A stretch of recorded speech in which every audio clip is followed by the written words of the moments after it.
ಮಕ್ಕಳಿಗೆ ಜನ್ಮ ನೀಡುವವರು ತಾಯಂದಿರು ಎಂಬುದು ಎಲ್ಲರಿಗೂ ಗೊತ್ತು.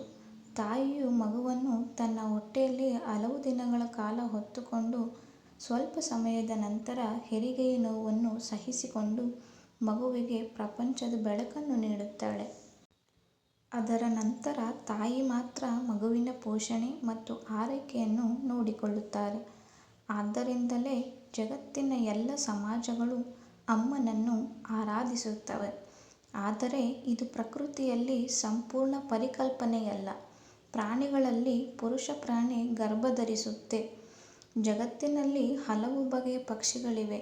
ಮೊಟ್ಟೆಗಳನ್ನು ಕಾಪಾಡುವುದು ನಂತರ ಮರಿಗಳಿಗೆ ಆಹಾರವನ್ನು ಸಂಗ್ರಹಿಸಿ ಅವುಗಳಿಗೆ ಆಹಾರ ನೀಡುವುದು ಗಂಡಿನ ಜವಾಬ್ದಾರಿಯಾಗಿದೆ. ಆದರೆ ಗಂಡು ಪ್ರಾಣಿ ಗರ್ಭಧರಿಸಿ ಮರಿಗಳಿಗೆ ಜನ್ಮ ನೀಡುವುದು ಅಪರೂಪ.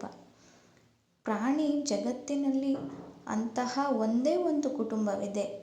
ಸಿಂಗ್ನಾಥಿಡೇ ಕುಟುಂಬಕ್ಕೆ ಸೇರಿದ ಮೀನುಗಳು ಗಂಡು ಸಂತತಿಯನ್ನು ಹೊಂದಿರುತ್ತವೆ.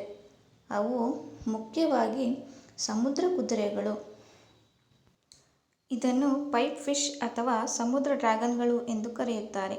ಈ ಪ್ರಾಣಿ ಪ್ರಪಂಚದ ಸಮುದ್ರ ಪ್ರದೇಶಗಳಲ್ಲಿ ಹೆಚ್ಚು ಕಡಿಮೆ ಕಂಡುಬರುತ್ತದೆ. ಅವುಗಳ ದೇಹ ರಚನೆಯು ವಿಶಿಷ್ಟವಾಗಿದೆ. ಈ ರಚನೆಯಿಂದಾಗಿ ಹೆರಿಗೆಯ ಜವಾಬ್ದಾರಿಯನ್ನು ಮಹಿಳೆಯರಿಂದ ಪುರುಷರಿಗೆ ವರ್ಗಾಯಿಸಲಾಗುತ್ತದೆ. ಮೊದಲನೆಯದಾಗಿ ಹೆಣ್ಣು ಮೊಟ್ಟೆಗಳನ್ನು ಇಡುತ್ತದೆ. ಅವುಗಳನ್ನು ಪುರುಷ ಪ್ರಾಣಿಗಳ ಹೊಟ್ಟೆಗೆ ವರ್ಗಾಯಿಸಲಾಗುತ್ತದೆ. ಈ ಗಂಡು ಪೈಪ್ ಫಿಶ್ ಹೊಟ್ಟೆಯಲ್ಲಿ ಮೊಟ್ಟೆಗಳನ್ನು ಇಡಲು ವಿಶೇಷ ಚೀಲಗಳನ್ನು ಹೊಂದಿದೆ. ಸಮುದ್ರ ಕುದುರೆಗಳು ಮೊಟ್ಟೆ ಇಡಲು 2 ರಿಂದ 4 ವಾರಗಳನ್ನು ತೆಗೆದುಕೊಳ್ಳುತ್ತದೆ.